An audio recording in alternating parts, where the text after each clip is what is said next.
Oh, baby, here we are. Okay, this is a big day. This is a historic day. Are you fired up to be here?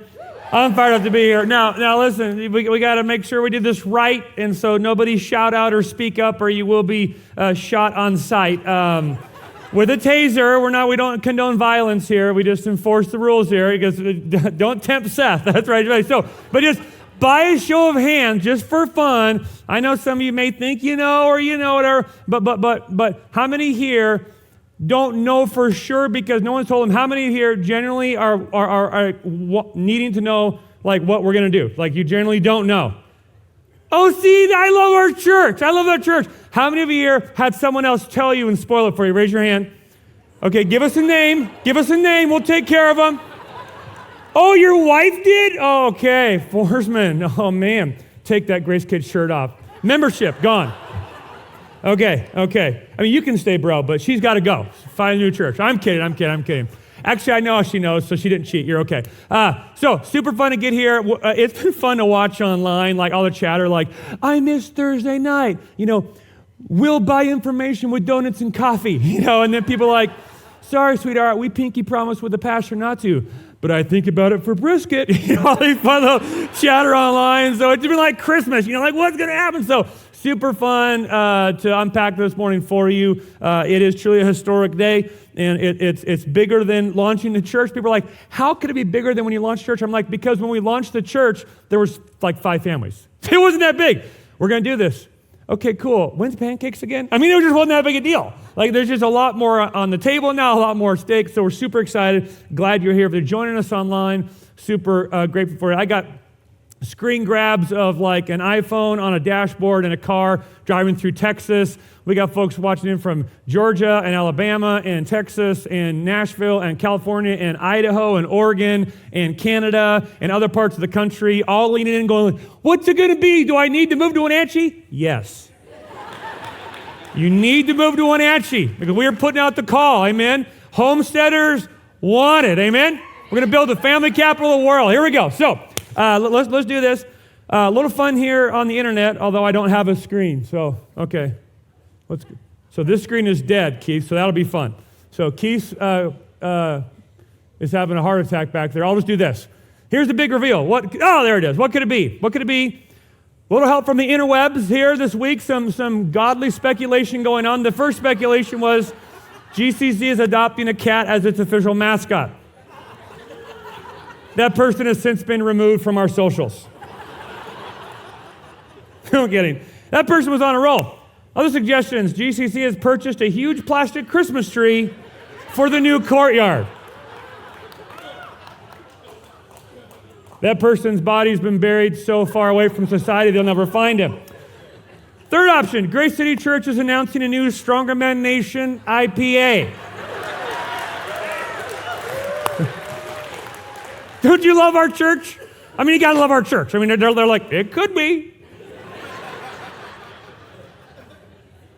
But by far the most ridiculous and my least favorite was Pastor Josh is announcing he's running for governor, which is not happening. So, yeah, they'd see that nuclear explosion from the East Coast. What happened over there? The wrong guy got into politics. No, if I was doing that, I would need the IPA. You know what I mean? I mean, I don't drink, but I might start if I was running for governor. And so, not happening. So what is the big announcement about? Well, I'm going to get to it very quickly, but the Lord gave me this sweet little precious moment on Thursday night as the anticipation was building. I was considering, my gosh, 3.5 years of cooking on this in my mind and my heart every night, staring at the ceiling. No, headache, do not want to go here. Talking, wrestling with the elders. No less than 3 elder votes over the course of 2.5 years to do this. And every time we'd vote, should we do this? Yes. And then we'd leave and everybody would be like, you going to do it? Well, I'm busy. You going to do it? And then we'd come back a year later and like, we need to do this. They're all in favor? Yes. And we'd be like, like who's got time for this? No less than 3 elder votes to get us to this day and a ton of work. And as I was preparing to go out Thursday night, I ran across sweet Paige Blair, Pastor Brian and Christy Blair's little girl. And they had told her on the way here, because our staff's been working on this, And they told her what it's about, and she stopped, and she said, Pastor Josh, I'm so excited for tonight. And all the philosophy and all the theology and all the doctrine and all the politics and all the arguments and all the books written, I went out the window. It's like, this is what it's about. The face of a precious girl whose church family is going to take serious their responsibility to ensure her parents have an ecosystem where she's raised in the fear and admonition of the Lord. So this is an historic moment for us as a church. And by historic, I mean exciting and exhilarating, because it's going to require all the energy and effort and time and money and resources and skill set and creativity we can muster, and then a whole lot of miracle from heaven to make it work. And when I say historical moment, this is what I think of. It's this kind of historical moment. You know? It's like, hey, those were how we were going to get home if it didn't work out here. And so I've been smelling smoke for the last 6 months. And this morning, we're gonna light the ships because what we want to do, we think, is worth it. So for this historic moment then, you might be asking, why are we going to do this? And there are many answers, the biggest of which are captured in the face of Paige Blair and her older friends and younger friends and friends yet to be born. Some other reasons why we're going to do this are because the governor of our state doesn't want us to do it.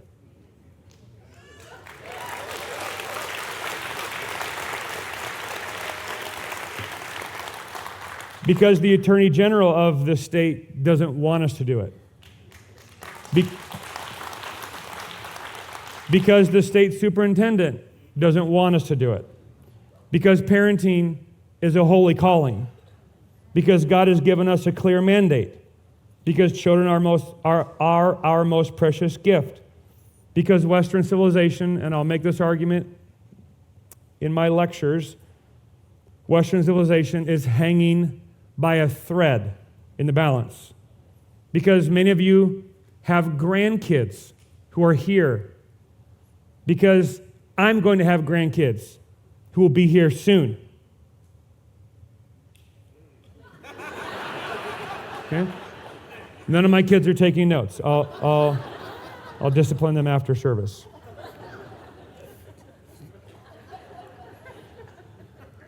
Because we will not sit idly by while the enemy devours our children. Because the church will not survive turning her children over to Babylon. Because God is holy and we will be held accountable for how we obeyed his injunction to raise our children in the fear of the Lord. Because there are too many good people unable to run in their calling with the current state shackles and restrictions. Because we love families, we love children, and we love our community. Because we love steep hills, heavy sleds, and an enemy who says, yeah, you can't do that. Because we want to build the family capital of the world with an ecosystem where the whole family can thrive, which is why it's my privilege to announce this morning that Grace City Church is going to start a K through 12 Christian school. Yeah! Woo! Woo! Yeah! Let's go! Let's go! Woo! Yeah! Yeah! Woo! Okay, you can sit down. That was the exciting part, now the terrifying part. You want to hear how we got here? The story of how we got here? Check it out.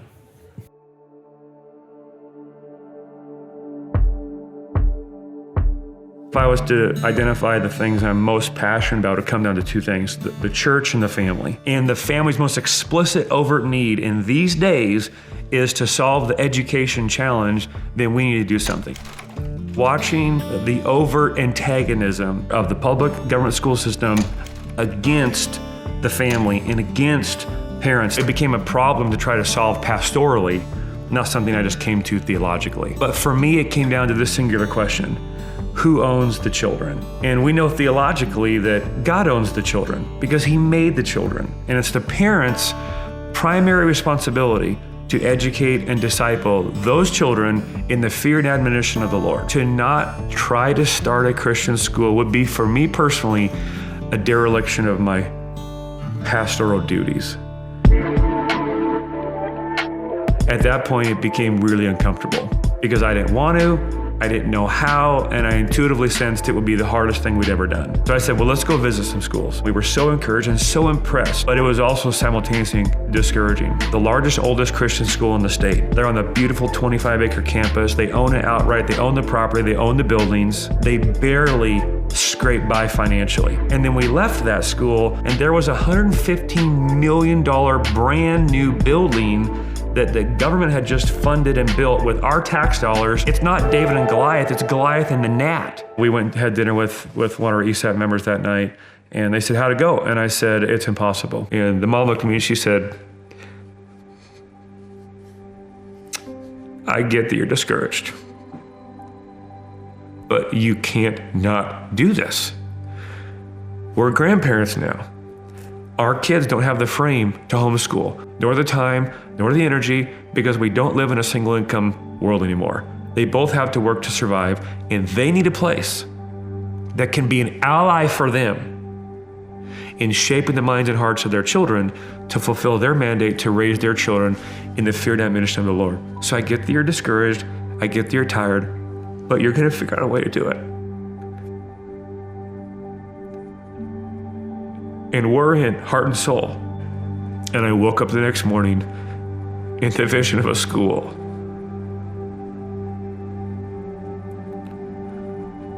Was burning in my heart. I grew up in New Brighton, Minnesota. I was really into hockey, really into sports when I was growing up. That was a big part of my identity. Got through high school, I had a really good group of friends there.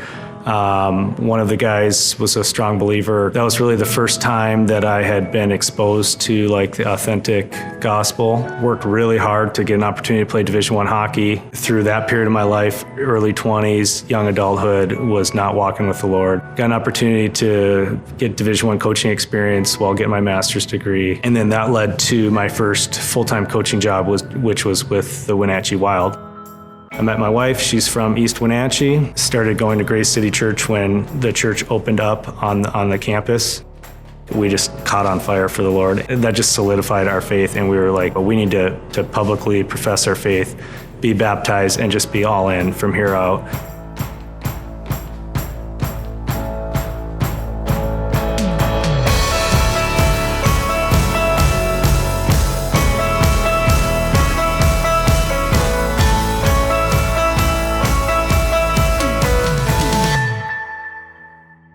We have a fundamental conviction at Grace City Church that God will never call us to do something he hasn't resourced us for, both money, facilities, and people. And so we wanted someone as a headmaster who had Grace City already in their bones.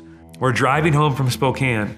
All of us elders are in the car. Adam's in the back and he goes, well, what about Ryan McKelvey? And I go, that sounds awesome.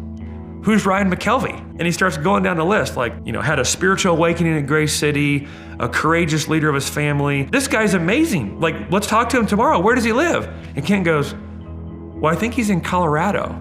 We moved to Loveland, Colorado. I was the athletic director for Resurrection Christian School. Almost immediately when we moved there, we realized that this was not going to be our long-term home. We just absolutely love Grace City Church. We knew that was our church home. We wanted to move back to Wenatchee, raise our family here. And then at the same time, I was also looking at how to become a head of school or headmaster. And I was looking at opportunities in Colorado to do that. And because we didn't think the two could meet here in Wenatchee, where I could do that professionally and we can move back to Wenatchee. So we're looking at either moving back to Wenatchee, me just taking a job to basically pay our bills and be able to live here and raise our family here and be part of the church, or chase the professional thing of moving up to becoming a headmaster. And then out of the blue, I got a call. We're on the phone with Ryan McKelvey. We're starting a Christian school. We need a rock star headmaster. It might be you, it might not be you. Here's my vision. I'm going to talk for 30 minutes. I'm going to vision dump. I get done, And I go, if your wife heard we were having this conversation, what would she say? And he goes, actually, I think she's packing as we speak. It's crazy. And he said, I thought that we were called to Denver, but I can't put my career path in front of the health of my family. And my family needs a strong Christian community that they can be anchored in. I'll figure it out on the job front. That's the conversation that we stepped into when I said, would you consider coming up and being headmaster? And he's like, funny you say that. We were just talking about moving back to Wenatchee to be part of Grace City Church. And I said, Ryan, I just want to make sure that you're feeling the weight of what we're asking, because I know I am. I said, we're asking you to uproot your family, to leave a very stable environment, to move back to Wenatchee, to start a school for which we have no money, no property, no building, no families, no teachers, and no students for. How does that make you feel? And without missing a beat, he goes, exhilarated. We want our graduates to have a deep love for, an insatiable curiosity of the world that God made, distinctly and thoroughly Christian, unapologetically God-centered, classical in the framework that we're working with the natural development of a child's mind, Socratic in philosophy, where we're not just telling them what to think, we're teaching them how to think, and then equip them with the capacity to continue learning long into their life after they left our school. Our vision with this school is that it would be 1.0 of 100 schools to come. We want to write the playbook. We want to articulate clearly. We want to build the system that we could hand to any Christian leader, business leader, church leader, kingdom builder in any county, in any city in our state. And we could say, here's what we've done. Take best practices, do your own thing, make it work. That's when the tide will begin to turn. When parents and students and teachers have alternatives to the monopoly that is currently the government school. We wanted a name that captured the essence of the story that we're in. God comes to the family in the garden, and the first words he says to them is, be fruitful, multiply, fill the earth, and subdue it. All of that started in a garden, but it's going to end in a garden-like city, and in the middle of that city is a river supporting the trees of life. Wenatchee is a garden city. Everywhere you look in our valley are rows and rows and rows and rows of gorgeous green fruit trees. Because from the desert sprang a garden as men and women and families moved here to be fruitful, to fill the earth, to exercise dominion over the river and subdue the chaos of creation and bring the order of a garden to what is now this beautiful city we live in. Because in the garden, when God came to mankind, what was the first vocation he charged them with? It was farming. Like, that's what we do in our town.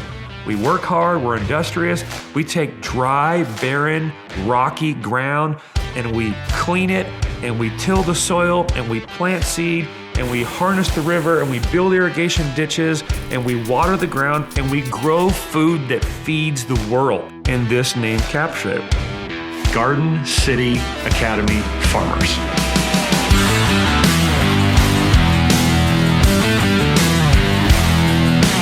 Locally, we're a garden city because of a river that runs through the middle of it. Galactically, the story ends in a garden city with a river running through it. But personally, every man and woman born because of brokenness and sin begins life as a dry and barren desert until the river of life, Jesus Christ, runs into the desert of their existence. And where the river of life is, there can be a garden city in the heart of every child who finds Jesus.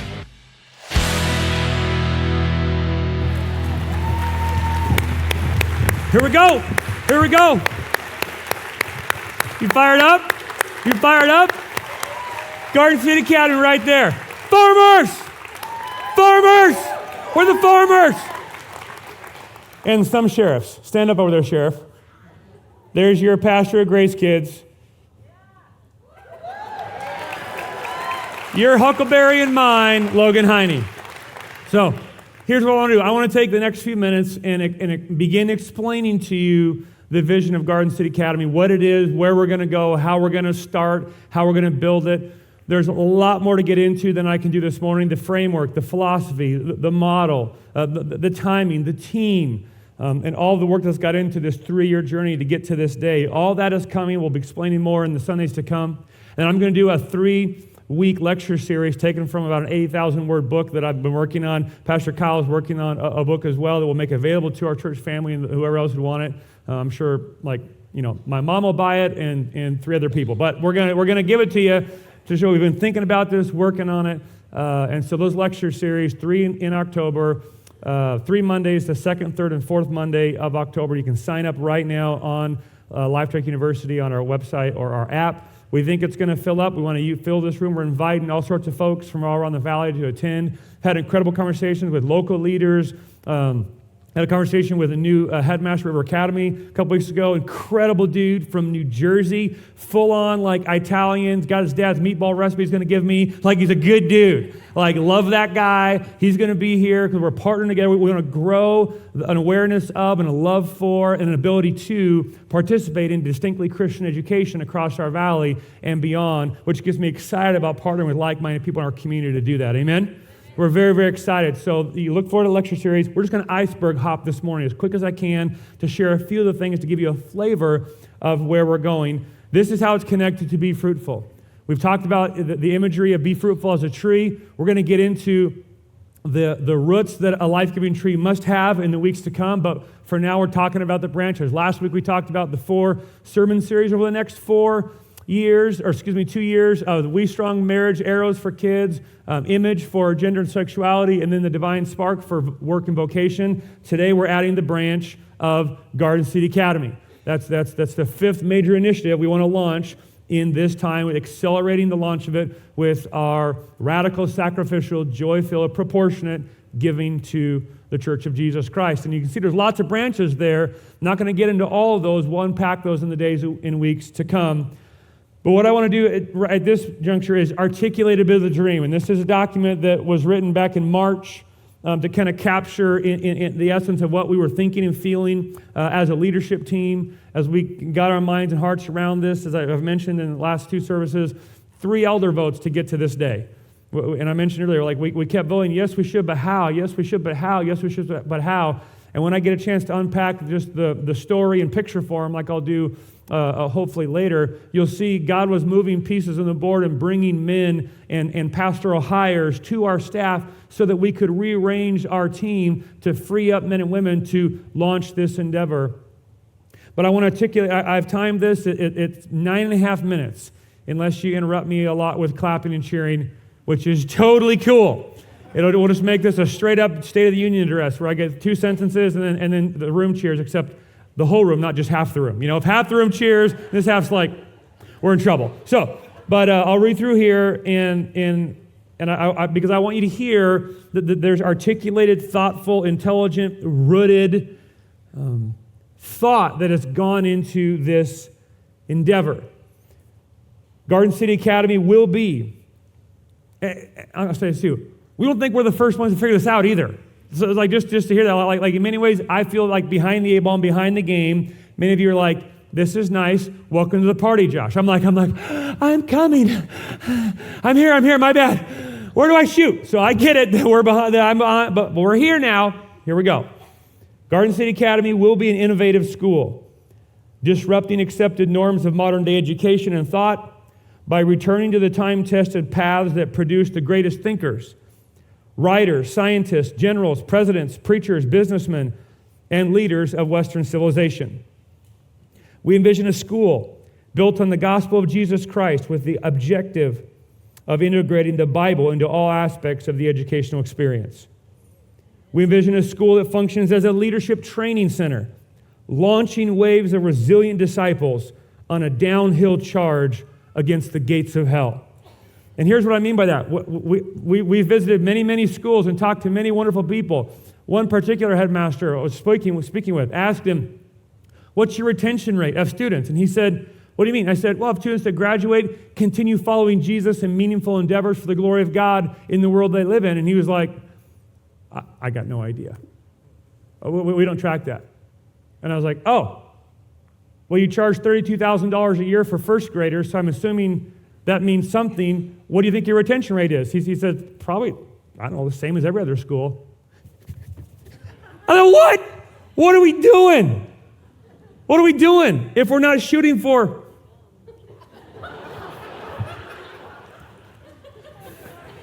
If we're not shooting for a distinctly different outcome in the profile of a child and the heart that leaves our school. So we're not here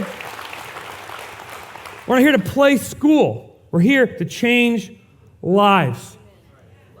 We envision a school that rejects the low bar of college entrance exams as the sole educational target and instead prepares all of the student, mind, body, soul, for all of life, husband, wife, father, mother, community leader, kingdom builder, churchman, by equipping them to think biblically, discern wisely, and act courageously for Jesus' sake. And I'll say this too. I understand this is the ideal. And when I say school, I don't mean like 50 kids in the basement of a local church. I mean 1,000 kids pulled from the government indoctrination centers to be equipped with the good news of the gospel, to be sent back out on the mission field, actually equipped to be missionaries. And I understand it'll be a mess because if we get 1,000 kids in one spot, what do I know for sure? We have 1,000 sinners we got to deal with, okay? So I'm not saying it's going to be easy or ideal or just be fairy tales, but I'm telling you, with the framework of God's principles and a compelling vision to live for, I think this is possible. We envision a school that gives the greatest, there you go. We envision a school that gives the greatest educational gift a child can receive, namely a love for and ability to be a lifelong learner, sparking the imagination for what if, and cultivating a lifelong, unquenchable curiosity to explore and discover and enjoy the extraordinary world God made. We envision a 50-acre campus, a world-class location housing a culture-making center for leadership in the family, the church, and the community at large. We envision a world-class sports complex that hosts events, tournaments, and camps, all run by Grace City leadership, training coaches and players on our turf and our terms, how to integrate faith and leadership back into the fields of friendly strife.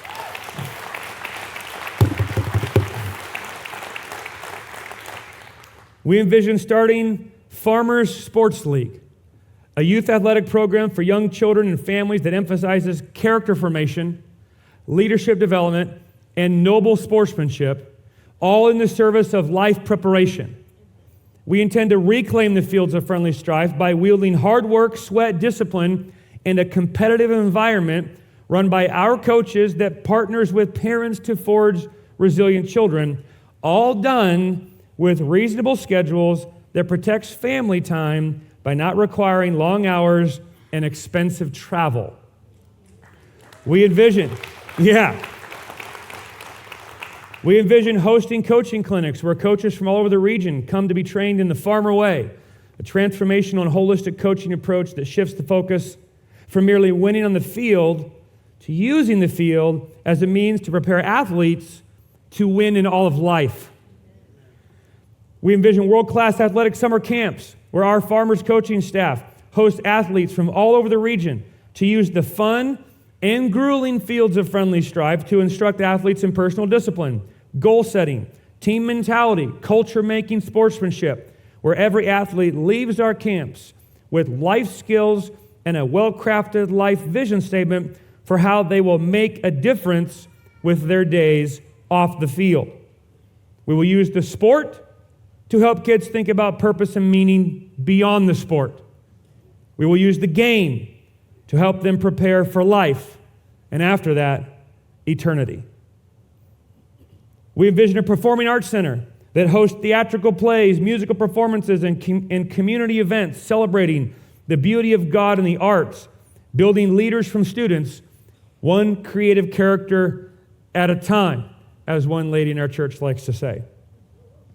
We envision an entrepreneurial think tank where local community, political, business, and thought leaders gather to learn, collaborate, and problem-solve community challenges with entrepreneurial solutions through capitalistic and private enterprise endeavors, all driven by student engagement as our farmer students get to rub shoulders with some of the best leaders in our region.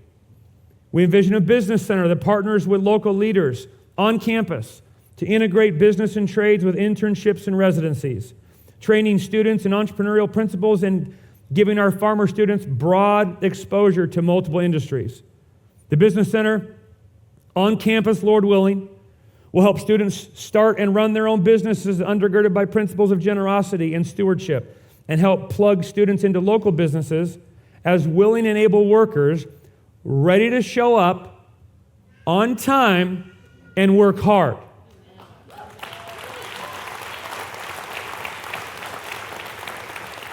Businesses around our valley will be hungry to hire a farmer graduate. Amen? Amen.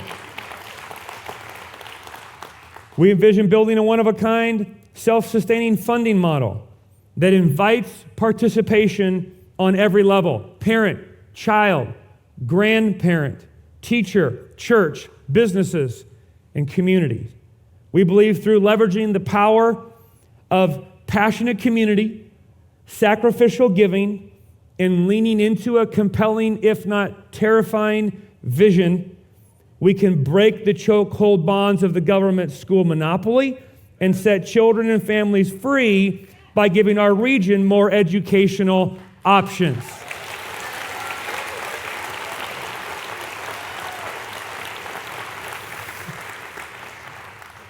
We envision, this is fun by the way, we envision building a school free from political lobbyists, unions, and bureaucratic entanglements that undermine parents and tie the hands of good principals and good teachers. A school where the unholy trinity of the bureaucratic triarchy of the state superintendent's office, the Washington Teachers Association, and the State Board of Education do not control our policies or how and what we teach our children.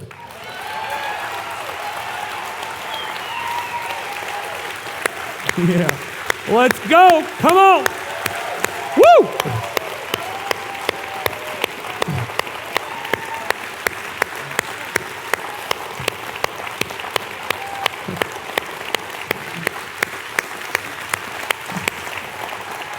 Okay. I'm going to give you a chance to stand up again right here.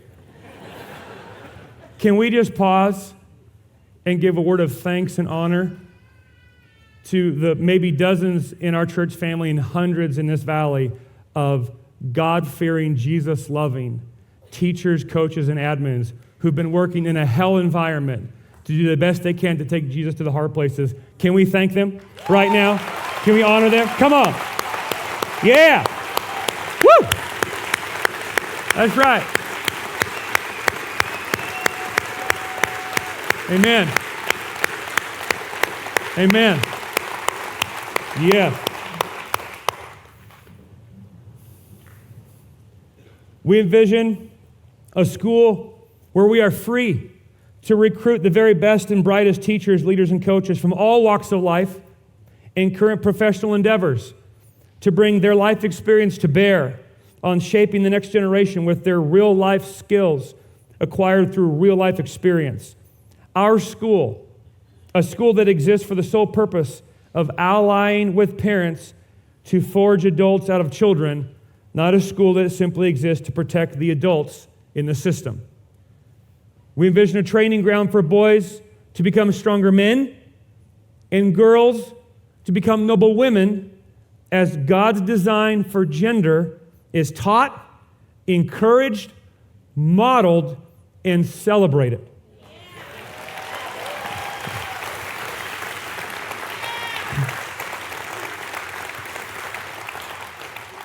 We envision an academic environment free of woke indoctrination that tells kids what to think rather than providing a robust liberal arts environment that teaches kids how to think. We envision a school where kids read less textbooks written with an overt agenda and instead read more actual source material books. In other words, we won't have a curriculum laced with Marxist ideas throughout. We'll simply read Karl Marx's actual manifesto and challenge students to assess the ideas honestly using the tools of logic, reasoning, history, and the biblical lens of truth.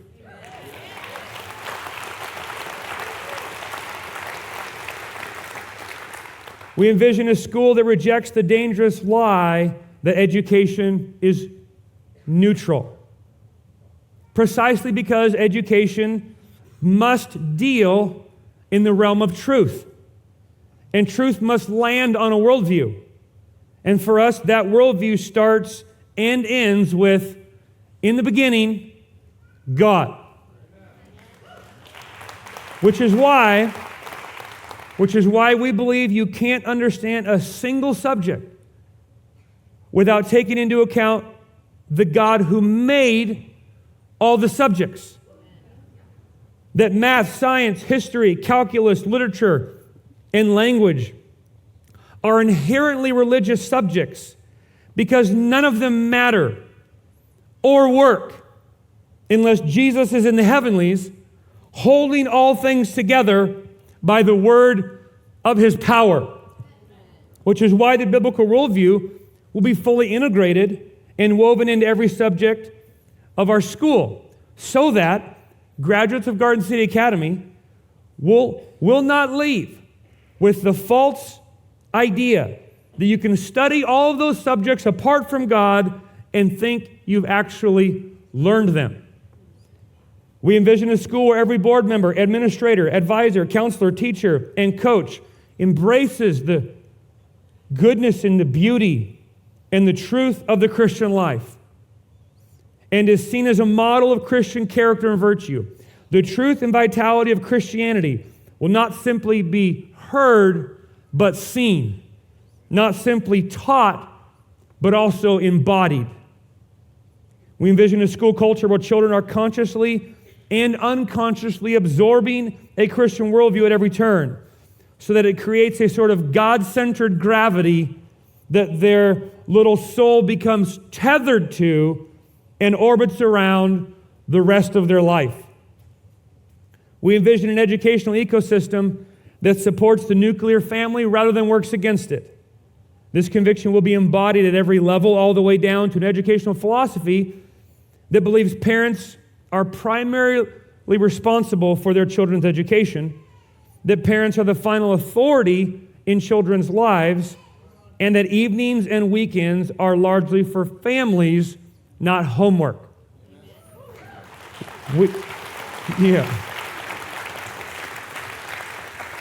Now the kids are clapping. Okay.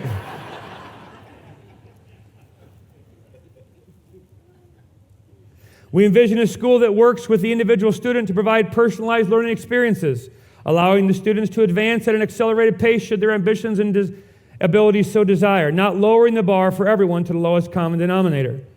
We envision a school where all the leadership is pulling in the same direction to challenge students to do more than they think they can, because we all just happen to think they can.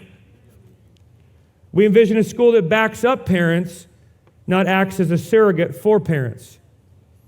We envision a school where secondary students are given opportunities to gain college credit while working on site by building our own Running Start program, partnering with universities around the country to put farmer graduates ahead of the game with massive financial savings, elimination of debt, and accelerating them into adulthood as quickly as possible.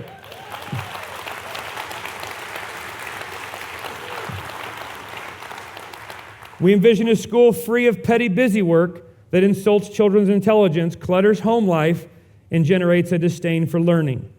We envision a school for parents weary of government intrusion, tired of woke ideology woven into curriculum and HR policies, fed up with government incompetence, repulsed by attempts to normalize the absurd, and for families who refuse to turn a blind eye to the encouragement of mental illness, confusion, and delusion by participating in the lies of current social experiments forced on our children that rob them of innocence and warps their perception of reality.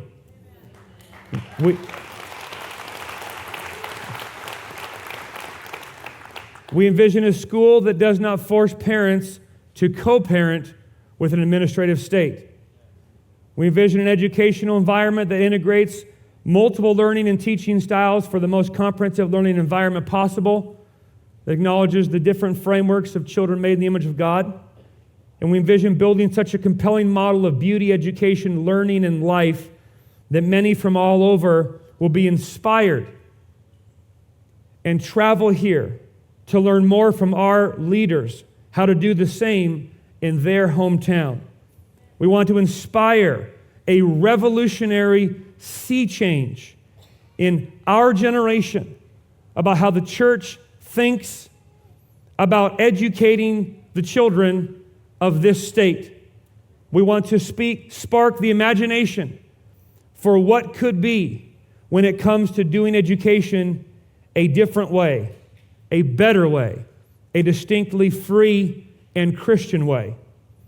We envision at the center of all of the above a first-class school that is catalyzed by compelling vision, led by humble and healthy leaders, protected by strong governance, fueled by radical generosity, run by sound business practices, and sustained by a life-giving gospel culture. And Lord willing, this school will become 1.0 ground zero for 100 more that will spring up all over our state. May the Lord grant it so. Sola de Gloria, March 2023. That's the dream. That's the dream.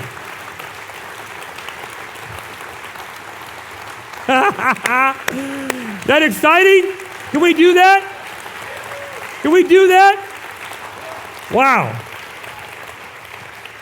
Now, your next question is probably, how are we going to pay for that, Uncle Josh? Great question. Great question. Here's our plan for sustainability, because the challenge when it comes to private and Christian education in our state is that it doesn't work economically. And the first step is to understand that the government and the teachers' unions don't want it to work economically because they don't want competition for the minds and hearts of our children.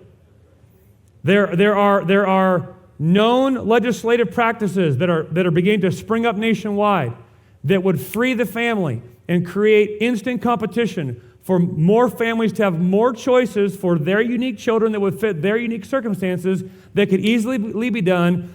And our government in this state refuses to acknowledge any of those because the most powerful lobbyist group in this state is not small business workers, it's teachers' unions. And they don't want competition for the minds of their children because it's not about the children for them, it's about protecting the adults in the system who are participating in it. And that is not a lie, that's not conspiracy theory, those are facts. And so the reason it's hard is because they want it to be hard. Which I'm saying, when a godless bureaucratic state says overtly, we don't want this to happen, we as the church have an obligation to try. To try. Because what's at stake is not politics. What's at stake? The mind and hearts of our children. And Proverbs 22:6 will never land on you more heavily than in this series, in this moment, when you consider the fact that if you raise a child in the way they should go, when they are old, they will not depart far from it. And that is true both ways. So, a sustainable plan. And this is where we're just kind of going to charge hell with a squirt gun. You know what I mean? Like, everyone loaded up, safety off, here we go.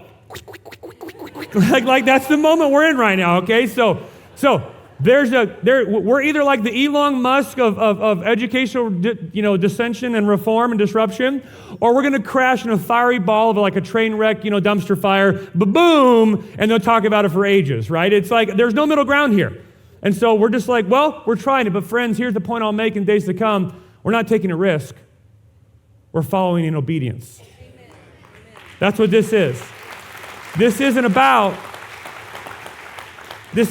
us taking wildly stupid risks. This is about us saying, what has Jesus said? What does the Word of God say? What will we be held accountable for before the presence of God when He says, I charged you to raise your children in the fear and admonition of the Lord? What did you do in response to that? There are many answers to that question. But one answer could never be, I gave them to the state for 15,000 hours in their most impressionable years of their life. It can't be that. It can't be that. No, like no guilt, no shame, no judgment. We're all just trying to figure it out, okay? We're living in unideal times. Never has there been a better time for the church to step to the front lines and say, okay, we're going to step in here and help, because there is a massive cultural-wide, nationwide, jurisdictional error happening in relationship to education. And it's burned so deeply into our cultural memory and woven so deeply into the fabric of our cultural memory that we don't even see it when it's there.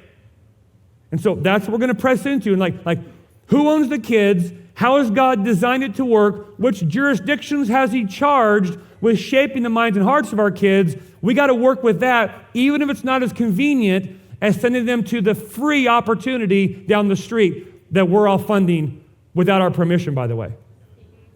So what's the sustainable plan for this? Well, we went and visited 6 schools in our state, have talked with many, many more on the phone. And let me just say, I'll share this story, the story of this journey, probably next week in the lectures as well. Part of the purpose of this is to be encouraged as a church. There are so many good people in this state giving it everything they've got. And they've been doing it for a long time. And in many ways, I'm late to the party, and so I'm like, you're awesome, let me catch up and throw our shoulder into this plow you've been pushing. So in weeks and months to come, many of those guys will even come here, and you'll get to learn from them, share them. Like, they are so excited and so thrilled when we've said, we're thinking about, like, yes, come to see our school, we'll help you the way we can, including schools in this town. This isn't threat and competition. This is complementing the church, the Big C Church of Jesus Christ, to serve the needs of our community together. That's what this is about. That's what this is about. So, a sustainable plan. Most private schools, at least everyone we talk to, have one primary means of revenue income, and that's tuition. Here's the challenge of that. What it costs to educate a child in this state is not what people can afford to pay. So Wenatchee School District will spend just shy of $19,000 per student this year of your tax dollars to fund them. We can't charge that as a school because no one would come. And I can't start a school that I couldn't afford to send my kids to. And we can't start a school that the Hispanic single mom of 3 couldn't afford to send her kids to. So how do we fix this problem? But it's a very real economic problem. And I'll dip into this more in our lectures. We're going to look at real stats, real numbers of schools in this town. This is just to give you a flavor of it, and there's a lot more behind this. 180,000 words and over 150 footnotes at this point. And we've focused our study on Cascade, Kashmir, Wenatchee, and Eastmont school districts because I don't care what's happening in the San Francisco school district. Don't know there, can't figure out there. I'm working with what I know here, just the people in our town. I don't want to make broad stroke conspiracy theory comments about schools in New York. I want to talk about what's happening here in my town. So that's where the focus is. We as a church have raised just shy of $44 million in generous free will giving in the last 15 years. And that is staggering. That is staggering. For our size church, that's including the years where there was 7 families, going, here's some pocket change and some pancake mix, That's staggering for the size of church we are and the size of town we in. Remarkable, sacrificial, over-the-top generosity that has accelerated the kingdom mission here so that our church is serving thousands and thousands of people locally, so many more regionally, giving so much back to our community, so on and so forth. $44 million in 15 years. The Wenatchee School District alone will spend $147 million in the next 10 months. Yeah, wow. Yeah, that's a lot of dough, right? Test scores plummeting, graduation scores rising. How does that work? I'll percentage to show you average proficiency test scores in math, language, art, English, science, history, across the board in the 4 school districts, plummeting even as they graduate over 90%. Math scores in some schools, 28% that same year they graduate over 90% of those students. You want any of those students to build the next bridge you drive over? Crazy. In the last 10 years, do you know how much of your tax dollars our 4 school districts have spent in a decade to get that product? $2.6 billion spent in 4 school districts of your tax dollars. That is wild. That is wild. That is not what I would call a good return on investment. And then we're told we just need to give it more money. Really? Really? So when we talk about the economic sustainability of a private Christian school, it doesn't work because the bureaucratic triarchy doesn't want it to work. And so we're going to try to start this thing while it's still legal. We've had multiple legal teams with their eyes on this. Trying to figure out how to legally start a private school is like trying to build a rocket ship to Mars in this state. Dozens and dozens and dozens and dozens and dozens and dozens of single-space RCWs and laws that you have to follow, down to the square footage in a bathroom and the size of the sink, making it as hard as possible for anybody to start it, which is one of the reasons we felt obligated, because mom and dad with a vision can't do this. It's going to take an army of united, gritty people with sustained effort to have even a prayer at making this work, which is what we're going to do. And we're going to call more churches in our region, our state, to consider throwing in their lot as well. So this is the average.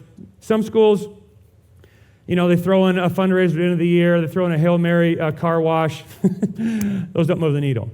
Here's why this is important. And I said this in Thursday in the first, so I'll say it now, and it's controversial and like what's new, Someone's like, aren't you afraid if you start this school, you'll paint a target on your back? I'm like, where you been the last 5 years, sweetheart? We're getting shot at, might as well make some noise. Every Christian school I've visited online or in person, and there's nothing against them at all. Love, love, love, respect, honor, learn from all of them. But by nature of the economics, I'll go to the About Us, staff, scroll down.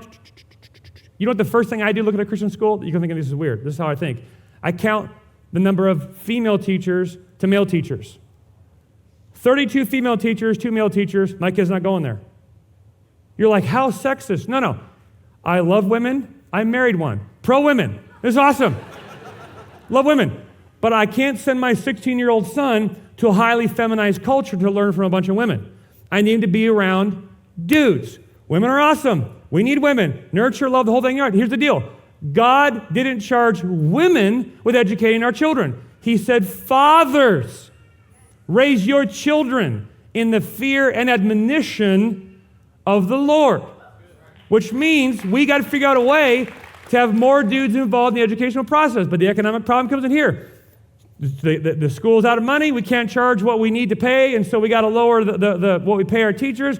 No primary breadwinner can make that salary work, so mom ends up taking a second job there so they get a tuition break and they can make a little bit of money, and dad can go off and work hard in another job trying to fund this whole thing, and they can't pay teachers what they're worth, and no self-respecting man would work there for $35,000 a year to teach math, and so it just doesn't work.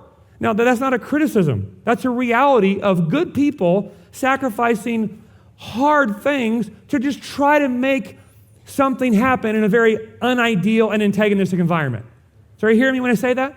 This isn't down on that. This is just, and everyone I talk to, they're like, yeah, I know, we know. It's hard. We can't get dudes here.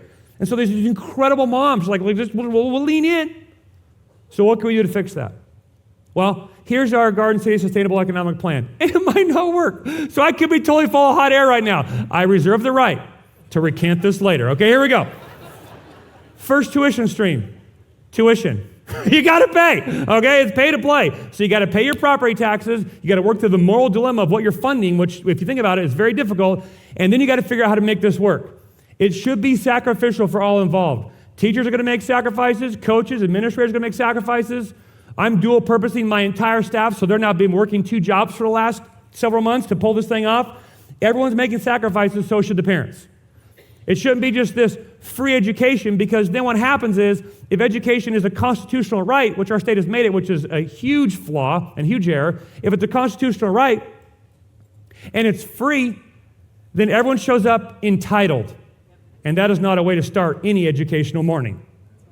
Right now I talk to teachers, they say, if a kid acts out violently in class, I'm not allowed to remove him from the class because that violates his constitutional right to education, so I got to remove the 30 other students to get them safe out of the classroom. That's a real teacher in this town 3 weeks ago. Isn't that crazy? You're not praying for these folks enough. They're being handcuffed and sent into a dogfight. It's crazy. It's crazy. So, education isn't a right, it's a privilege, which means when we show up, we treat it as such. And we're willing to make sacrifices for it. Will it be hard? Yes. Will it require work? Yes. Will it require sacrifice? Yes. But let me ask you this, friends. What could be more valuable that you would give your dollars to than the education of your children in an environment that fears the Lord? So tuition, there's going to be tuition. We're working out what that's going to be. Parents are going to feel the sacrifice to participate. Secondly, church tithe. We are committing as a church family to give a tithe of our giving to keep Garden City Academy strong. And now, this has been a huge point of conversation with the elders. My long-standing fear was that we would launch a school, lots of energy and resources shift to the school grows, the church dies, then where are we? Because the two-pedaled bike is the church and the family, the church and the family. The school is not a jurisdiction God created. The school is merely a partnership of the church and the family to help the family obey the call of God. It's very important. And so how do we keep the one strong? Because we visited lots of churches that started a school and then the school ate the church. So that church became like a chapel for adults on the weekends. There was no vibrant church ministry. It was just a school. And not criticizing that, like these are much better people than me, that I'm cheering all the way and then wanting to learn from them to see what God would have us do here that's unique to us. And we have a clear mission as a church. And we have a vibrant mission as a church. And we have a life-giving culture as a church. And this place is used 24/7, 9 days a week. And we're not going to change that for the school. And so I couldn't figure out how to fund it so it's not competitive. And then in God's grace over time, what changed in my heart was the school will not be a distraction from the mission of the church. The school will be an expression of the mission of the church. You see the difference? Because we can't say we're serious about loving the family and equipping the family and building the family capital of the world unless we build an ecosystem where those families can thrive. Because 30 minutes painting color in Noah's books on Sundays isn't going to counterweight 40 hours of state indoctrination away from mom and dad. So we got to figure out how to fix this. So, church tithe. Now, if we lived in a huge town with 35 gigantic churches, I'd go to all of them, build a coalition, and we'd all throw in a tithe so that our church could make a multiple schools strong to serve as many Christian families in the valley as possible. That's not our situation. So right now it's Grace City tithe. But this is not a school for Grace City families. This is a school the families of Grace City Church are going to build for all the families in our region. You see that? That's the difference. So, if you got kids in school age, tithe to your church to keep us strong, and then pay the tuition with the scholarship infusion that we're building. If you don't have kids in the school, then tithe graciously and generously to the church, keep Grace City strong, and we'll commit to keeping the school strong. Thirdly, little starts. Phase 4 that we're going to roll out next week, the 22,000 square foot building we're going to start building, Lord willing, at the pace that you give, starting next winter, next spring. So excited to show you what we're going to build. It's going to 4X our ability to take care of Grace kids on a Sunday, and it'll expand our ability to provide Christian-based preschool for a desperately needed demographic in our community. And here's how it works. Preschools make a little bit of money because all you need is glue for them to use, and Play-Doh to play with, and that's a low overhead. Primaries about break even, and secondaries lose money like Mike Tyson in Las Vegas. And so we kind of got to balance that out. And so if we can grow the Little Starts ministry, that can become a small funding source, both as a bottom of the funnel entrance for families and a way to fund it. Fourth, my most favorite, legacy staff. And here's the vision for this. The vision is we go to retired or coming up on retiring teachers, businessmen and women who have either taught their whole life or had a passion for teaching and are free and available now due to getting close to retirement or having retired, and we ask them, would you like to write a $100,000 check to the church? And they say yes. And then we say, can you? And they say no. And then we say, could you come give me 50 hours of your week to teach one full year at Garden City Academy for free? It's the same thing. Because by the time you get salaries and then a $20,000 or $30,000 benefit package just to meet all the HR laws in our state, it's going to save us about $100,000 a person. And that's not even touching or coming close to public school and government school salaries, but we're not working with money absconded from hardworking property taxpayer people. We're working with generous dollars, and we got to spread it as far as we can. So the teachers will make sacrifices too to be here. But if we can get 5 legacy staff people that would come not just to read books to kids on Thursdays, which is important and precious and sweet, but say, I'm going to give it my all for 1 year. I get 5 of those. That's $500,000 right off the top of our HR operational expenses that we can save right out of the gate. Wouldn't that be incredible? And then here's the vision. Here's the vision.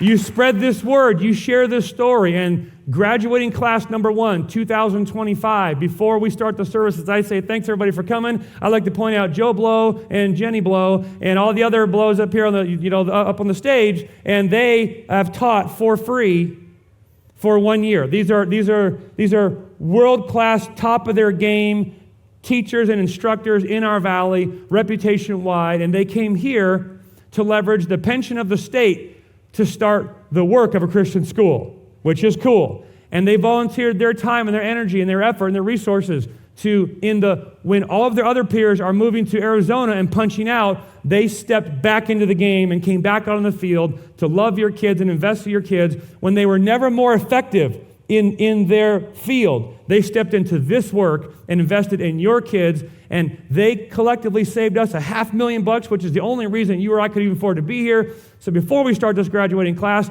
can we please tell them thanks? And I'm telling you, the room blows up. The room blows up with cheering and ovations, and then I recruit 10 more. If that's a vision, the way you want to spend the last chapter of your life, launching a school and invest in the next generation, you come talk to me. Friends, if we get 5, 6, 7, 10 legacy team teachers a year, that's $1 million off the top. You see how that works? Wouldn't that be amazing? Wouldn't that be amazing? Now, I already got one. I shared this whole vision with our Team 55 at the chapel a few weeks ago. By the way, was anyone told about a school from someone with gray hair in this church?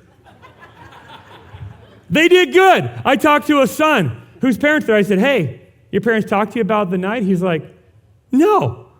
I tried to ply my mom for days, and all she'd say was, it was good. So I was like, oh, way to go, Grandpa and Grandma, keeping a surprise. I got done sharing with the grandparents 3 weeks ago. They stood and clapped and cheered and cried. They've been praying for this moment for 2 weeks. They've been praying for you for 2 weeks. They're praying for resources from heaven and coaches and teachers and admins from all over the region, the state, and the country to move here to build this. And afterwards, I met with this precious gal. Her name's Frances. She said, I knew you were doing this. I've been teaching up at Quincy for 316 years, and I was going to retire, but I hung on 1 more year to pad that pension so I could come participate in what you're doing. Sign me up. I'm number 1 Ground Zero Legacy staff member. Isn't that awesome? Isn't that awesome? Oh, man.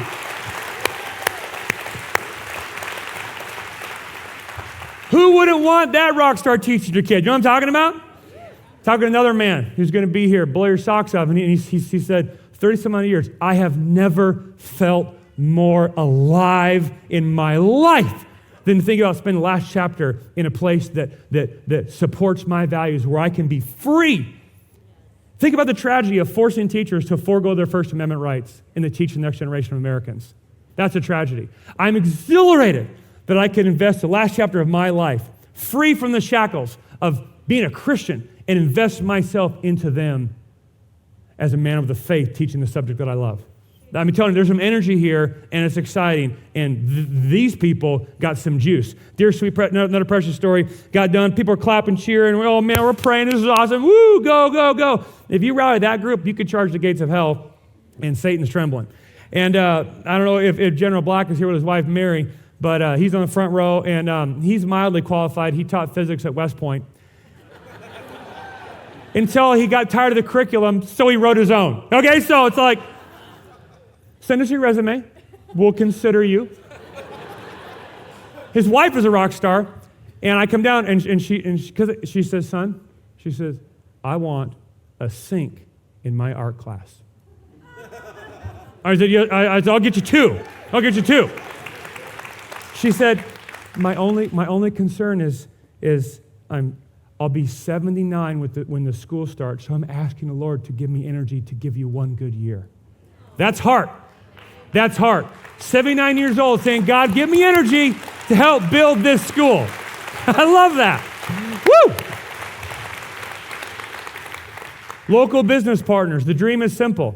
The vision is simple. We go to local business partners. Are you looking for workers that will show up on time, not be confused about their gender, not gripe and complain about the wages, not think they owe or earned 7 weeks of vacation day one, not think you owe them a living, not hate their country.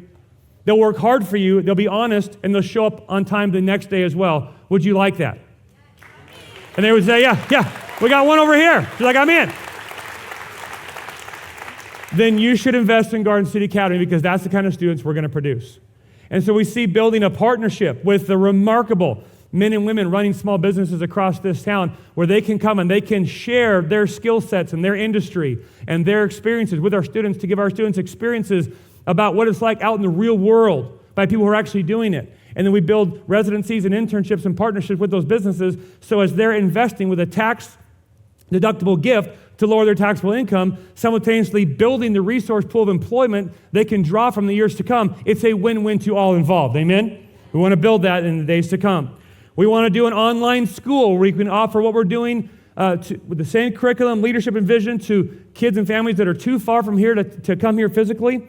We want to build legacy partners. And I vision this as like grandpa and grandma or aunt and uncle who can't teach or aren't able to teach, but they have nephews and nieces or grandkids that they want to fund. They can pay the tuition that actually costs the school as opposed to what we're charging the school, and they can, in so doing, help fund. So here's how it works. This is how much it costs to run the school. This is maybe how much we'll charge. If they give a gift for the actual amount that it costs, they can fund the education of their child and get another one added in for free. See how that works? So we build relationships with legacy partners who want to accelerate the education of their children. We want to build an endowment. Okay, we want to build an endowment where you can give legacy gifts. We need about $25 million in an endowment. So if you could cut that check, please talk to me afterwards.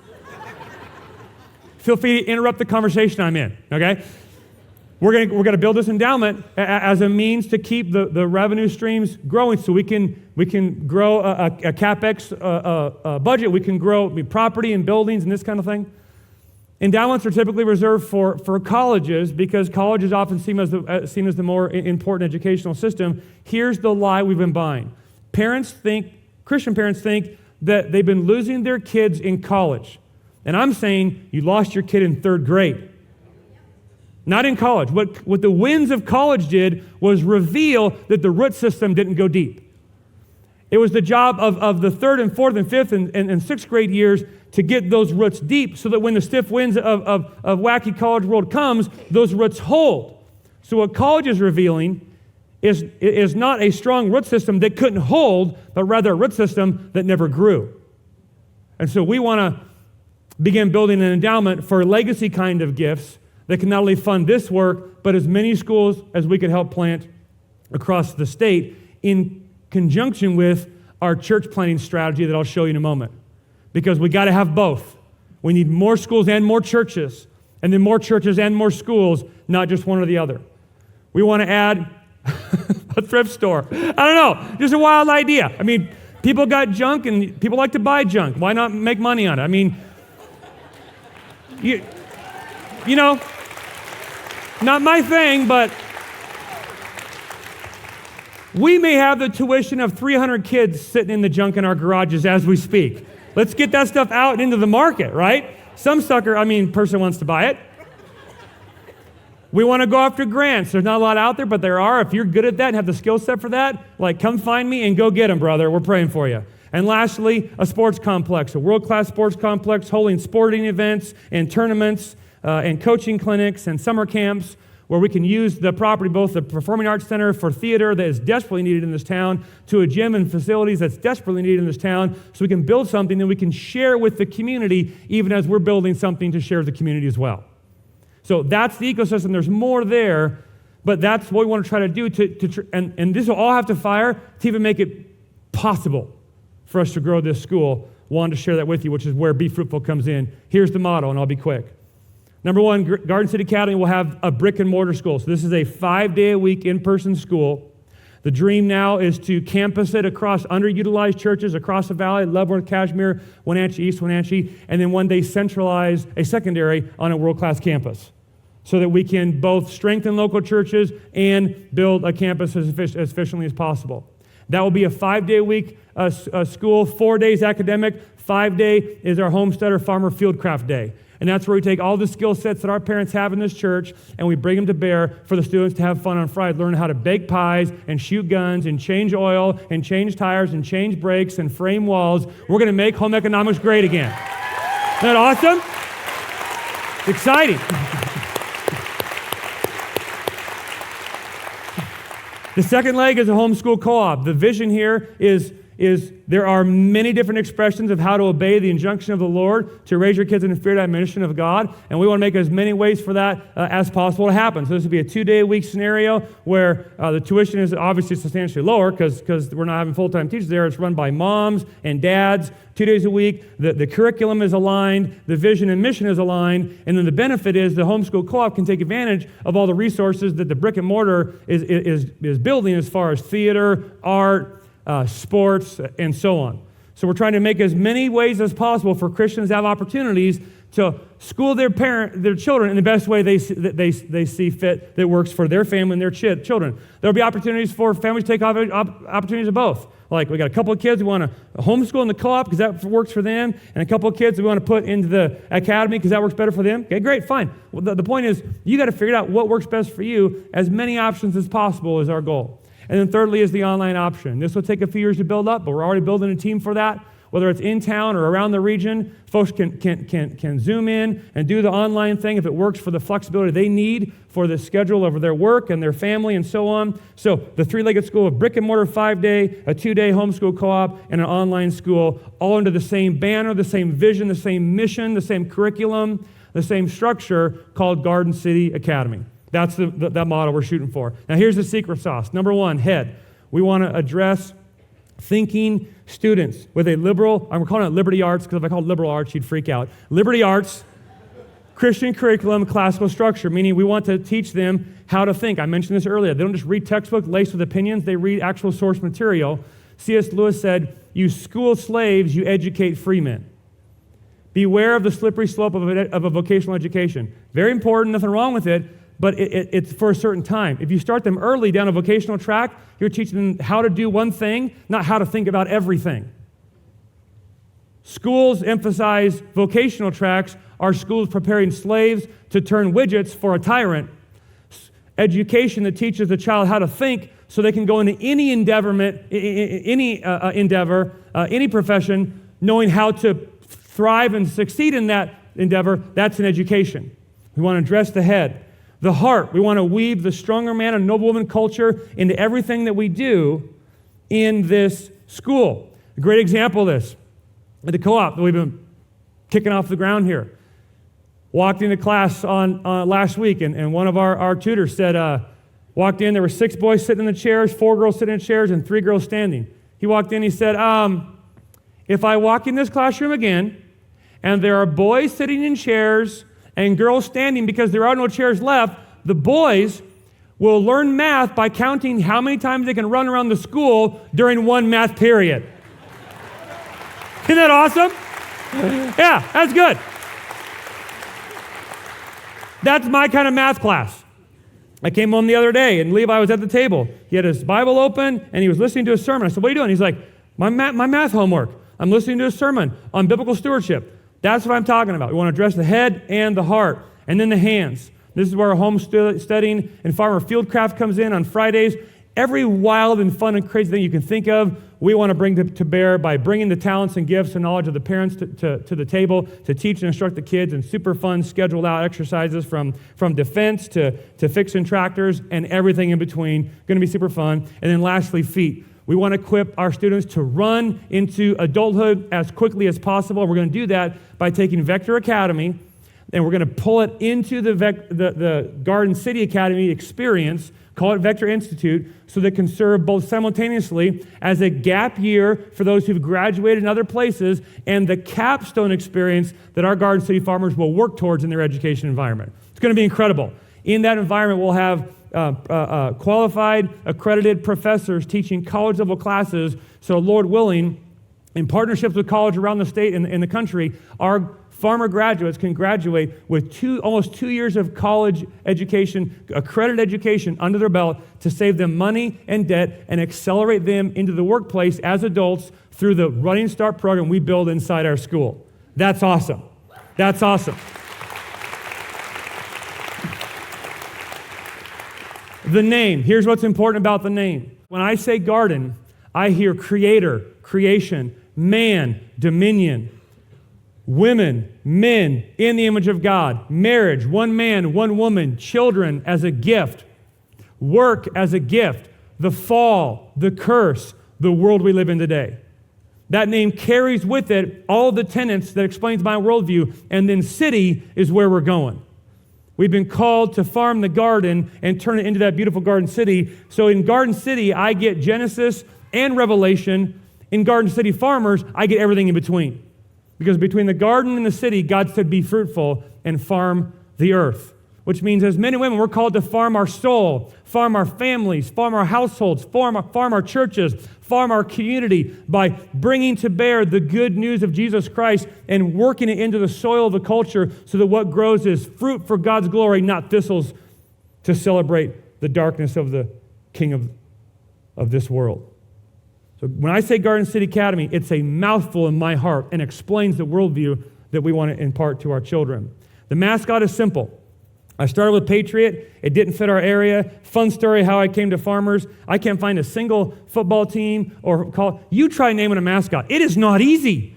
We had 35 names, from vicious animals to fighting penguins and all dumb ideas in between. And it's hard.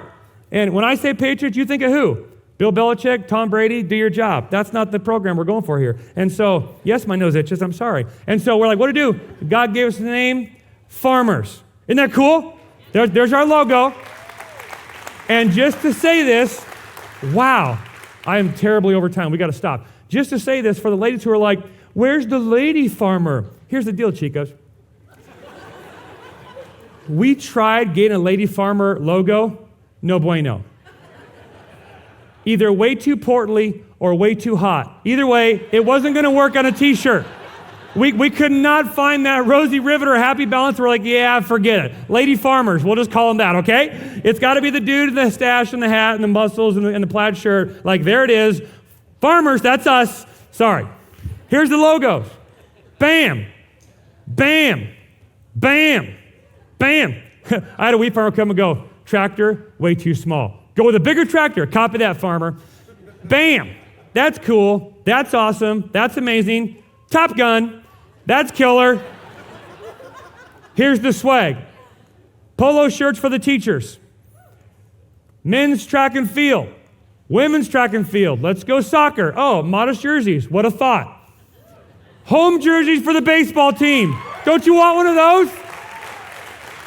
I had noticed when 5 guys go, never played baseball, gonna need that jersey. That's a 18th stream revenue stream. Cool swag. Kids shirts, hoodies and crews, more hoodies and crews, men's tees, women's tees, cool baseball hats. Next week we gotta go. You're gonna hear about the team, the framework, the philosophy, the missiological strategy that we're employing. And then here's what we're gonna do. I'll end with this, a story. You can't do a school without a place, and I'm here to announce we have a brand new kingdom partnership that we're very excited about. King's Orchard Church of Christ, Orchard Street in Wenatchee, Washington, the backyard of Sage Hills that I watched them build that church when I was 4 years old. A dead and dying church, not spiritually, but literally in age. They're just growing in age, and the eldership is shrinking, and their membership is shrinking because they're just getting older.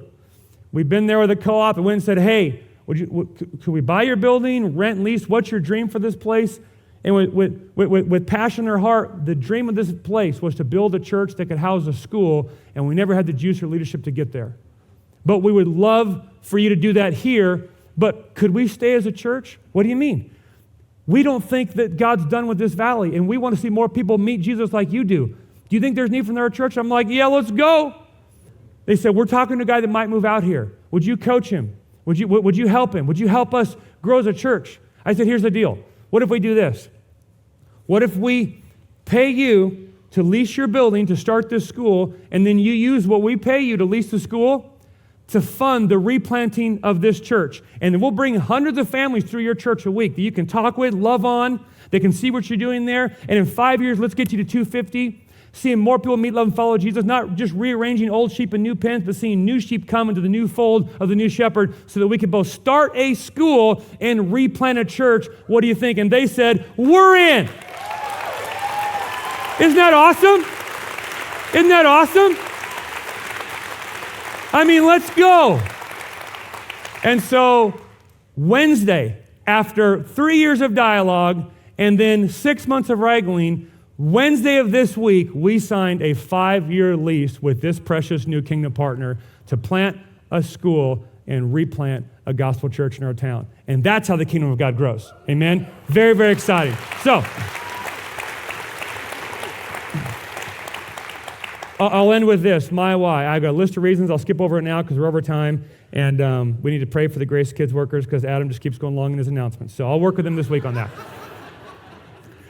Thursday night, we went 2 hours, and I met a Grace Kids worker. He's like, here's the deal. I just spent 2 hours with a bunch of hyenas and missed the announcements, so you're going to tell me what you said in there. I'm not waiting until Sunday, so I told him. He earned it. He earned it. He earned it. My why. I got a lot of reasons why. My age, my season of life, my children, my coming grandchildren. But here's the deal. This school is not about me or us who are here alone. It is about those who are yet to be born. I was sitting with my wife, and I said, babe, we light the ships this week. You can smell the smoke. We can go back if you want. And she said, I know it's going to be hard. I know it's going to be challenging. I know it's going to be a sustained effort over a long period of time. And she said, I could be fearful. I let myself get there, and I pray through it. And she said, and then I think about sitting at a volleyball game in 30 years. And watching coaches instill character and virtue into the hearts and minds of those kids. And watching a community that's thriving and serving our community and providing a place for skilled and gifted people to run free in their calling. Loving precious little children with a biblical worldview. Creating a space that has caused people to move here from all over the community to start businesses and to grow the school, to see people running their calling. I think about that day and I go, it would be worth every penny. That's our why. Because there are generations yet to be blessed who are waiting on the other side of this church's obedience to the Lord. That's what we're going to do.